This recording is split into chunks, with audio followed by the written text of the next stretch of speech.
Hello and welcome to the Broad Street Fanatics podcast. I am your host, Cameron Bogdanoff, along with my co-host, Alex Rich. We are going to talk on the Broad Street Fanatics podcast about everything Philadelphia sports. Phillies, Sixers, Eagles, Flyers, and everything about it. We're even going to talk about stuff that's not even related to Philly sports. We're going to talk about some sports in general, too, like we're going to do tonight after the introduction with our first guest. He couldn't join shortly. So, as I said, my name is Cameron Bogdanoff. I am a sophomore at the College of New Jersey. I'm a communication major. I love sports. My favorite teams are the Philly, Sixers, Eagles, and Flyers. I go to games all the time, and I can't wait to share my thoughts with you. And I have my own podcast along with the one I'm doing with my buddy Alex. So hit me up at the Camcast. There's a new episode coming out tomorrow with another guy. So Alex, do you want to introduce yourself? Hi, I am Alex Switch, and I also go to the College of New Jersey. I just finished my fourth year of college last year, and I will be attending in-person classes again to start off my fifth year this year, which is this upcoming fall. And I am excited to see how this podcast goes overall, and I'm really looking forward to the conversations about what we know best with Philadelphia sports. Yeah, and if anybody hasn't put two and two together, Al and I met at college. We met my freshman year, his senior year, and we're gonna have so many cool guests. So we have guests lined up left and right. And our first guest is here. We're gonna talk about the NFL draft with Sam Lanier. I met Alex and I met Sam. I met him over the summer at a camp called Play by Play Camp that was virtual, and it's one of the best experiences I've ever had. So, Sam, welcome to the podcast. What's up? Thanks for having me on for the first episode. I feel honored, to be with the Broad Street Fanatics. What a name! So yeah, we love it. We love it. We love it. So, my first question to you, Sam. I know you're an avid Clemson. Let's start off with you're an avid Clemson football fan. You could say so, yes. What was it like to see Trevor Lawrence grow up in front of your eyes? What was it like? It was kind of surreal. Clemson's never had a player like this. They've never had a number one prospect, never had a first overall draft pick. I mean, it was just – he's one of the best talents we've ever seen in college football, and to be playing for my team, winning as a freshman, it was kind of surreal. And I know the kid's going to do great things in the NFL. Yeah, he had nothing but the sky ahead of him. I really liked him. I thought he was very well deserving of the first round draft pick. All right, let's go to Alex now. Alex, you're a big Eagle fan, and Devontae Smith dropped, and luckily for us, he dropped far enough, in my opinion, for us to get him. What are your thoughts on Devontae Smith, and how excited are you to have Devontae Smith in Philadelphia? Oh my God, I'm just so anxious to see him in Eagles uniform and go up against his former teammate Jalen Hurts, and I'm just really glad that the Eagles made that move to grab him before the Giants did, and I think he's going to be a really well-rounded guy with that Eagles offense, and he's going to be thriving every single game, and I am beyond excited for him to be a Philadelphia Eagle. Yeah, exactly. Back to you, Tim. You're a Green Bay Packers fan, and I was on the Zoom with you on draft night, or we texted a lot. And when the Green Bay Packers took Eric Stokes in the first round at 29, you weren't originally very happy. I remember you not Hmm. being very happy until you talked to a fellow Georgia fan later that day, I Hmm. believe, and he got you excited for Eric Stokes. How excited are you for Eric Stokes, and who did you originally want them to get? Originally, I wanted Rashad Bateman. Obviously, he was off the board. I wanted Jeremiah Lusu Koromoa. Should have taken him still, but Eric Stokes is probably the next best option. We needed a corner. We got a need. The corner was our biggest need on defense. Kevin King's just not good enough. And to pair Eric Stokes with one of the best corner in the game, I'm going to throw that out there. He is the best corner in the game, Jerry Alexander. To pair him up with him and not having the pressure of being a cornerback one on a team, I think he's going to do wonders. He's got lightning speed. He runs a 4.2.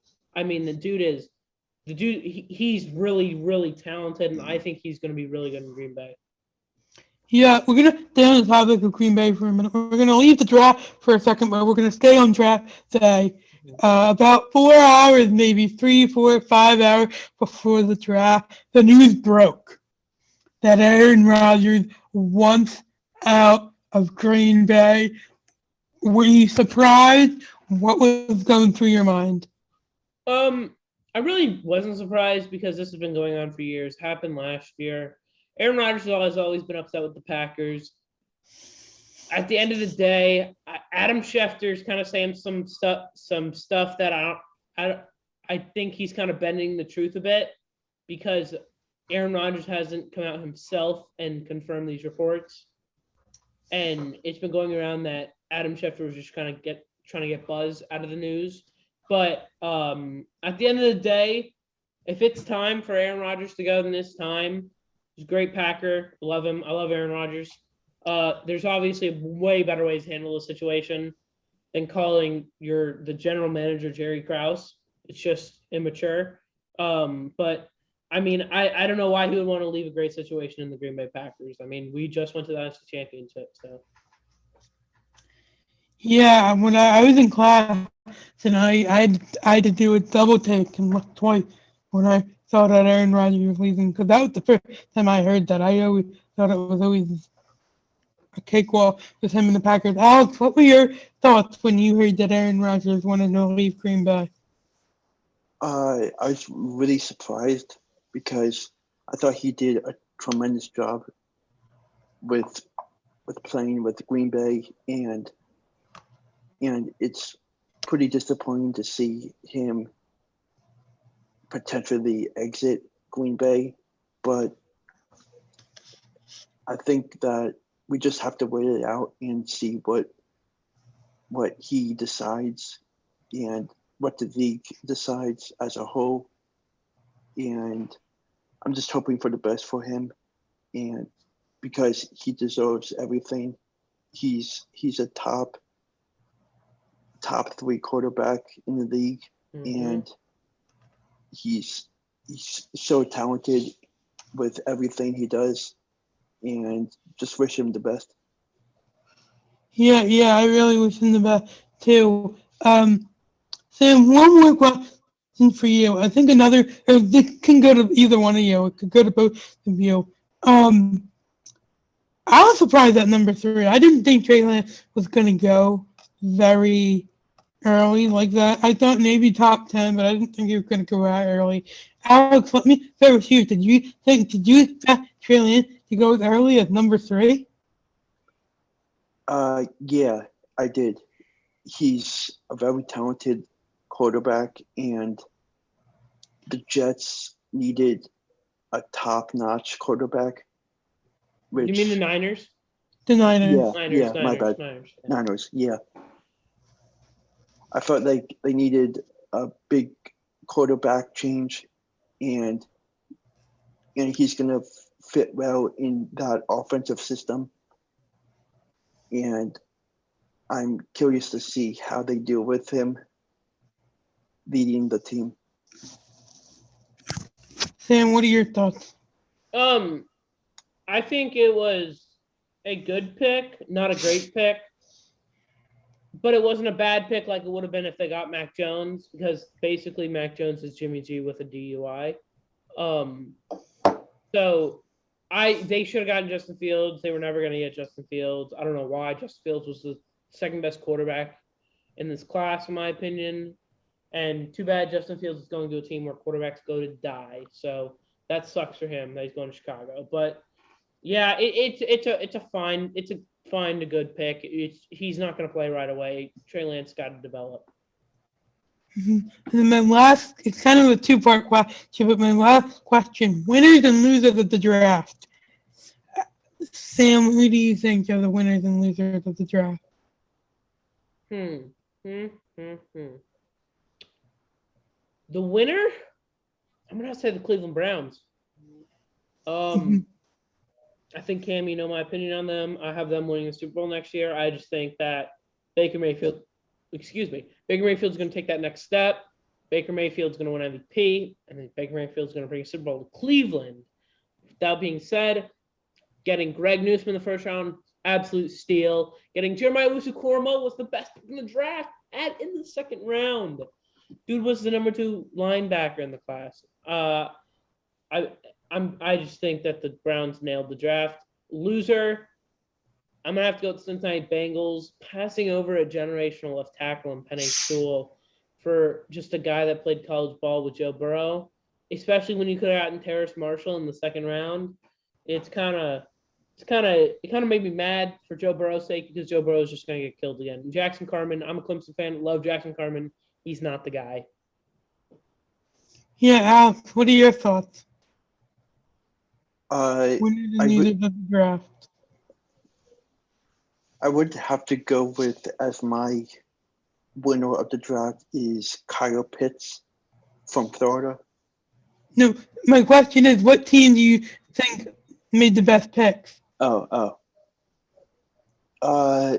would have to go with the Philadelphia Eagles. I'm not saying that because I'm an Eagles fan.